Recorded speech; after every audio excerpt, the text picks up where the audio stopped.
नमस्कार, स्वागत आहे तुमचं आपल्या रिव्ह्यूमध्ये. आपला रिव्ह्यू म्हणजे नमस्कार मित्रांनो, ओल्ड राजेंद्रनगरच्या गल्ल्या, चहाच्या टपरीवरच्या गप्पा आणि UPSCचं ते वेड आठवलं ना काही? TVFने अखेर ॲस्परंट्स सीझन 3 आणलंय. पण यावेळी अभिलाष आणि संदीप भैया यांच्यात फक्त मैत्री नाही तर एक कायदेशीर युद्ध म्हणजेच लीगल वॉर पेटलंय. म्हणतात ना, सहन होईना आणि सांगता येईना अशी अवस्था या सीझनमध्ये पात्रांची झाली आहे. हा सीझन खरोखर सोन्याहून पिवळा आहे की फक्त आपल्या अपेक्षांचा चुराडा झाला आहे, हे आता सविस्तर बघूयात.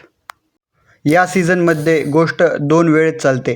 एकीकडे अभिलाषच्या संघर्षाचे दिवस, जेव्हा तो IRS सोडून IAS होण्याचा शेवटचा प्रयत्न करत असतो, आणि दुसरीकडे वर्तमानात, जिथे अभिलाष आता रामपूरचा DM आहे.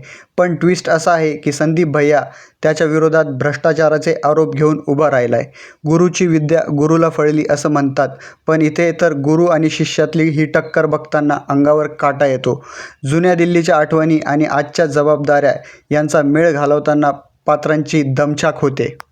अभिनयाबद्दल बोलायचं तर नवीन कस्तुरिया आणि सनी हिंदुजा यांनी पुन्हा एकदा सिद्ध केलं आहे की ते या पात्रांसाठीच जन्मलेत. त्यांचे इमोशनल सीन्स म्हणजे काटाकीर, पण काही आठवणी असं वाटतात की अति तिथे माती झाले. केवळ 5 एपिसोड असल्यामुळे कथा थोडी घाईघाईत संपल्यासारखी वाटते. काही प्रश्न अनुत्तरित राहतात आणि प्रेक्षकांना अर्ध्या हळकुंडावानी पिवळे झाल्यासारखं वाटतं. तरीही पार्श्वसंगीत आणि संवाद काळजात भिडतात. थोडक्यात सांगायचं तर हा सीझन तुम्हाला रडवेल, विचार करायला लावेल आणि तुमच्या स्ट्रगलच्या दिवसांची आठवण करून देईल.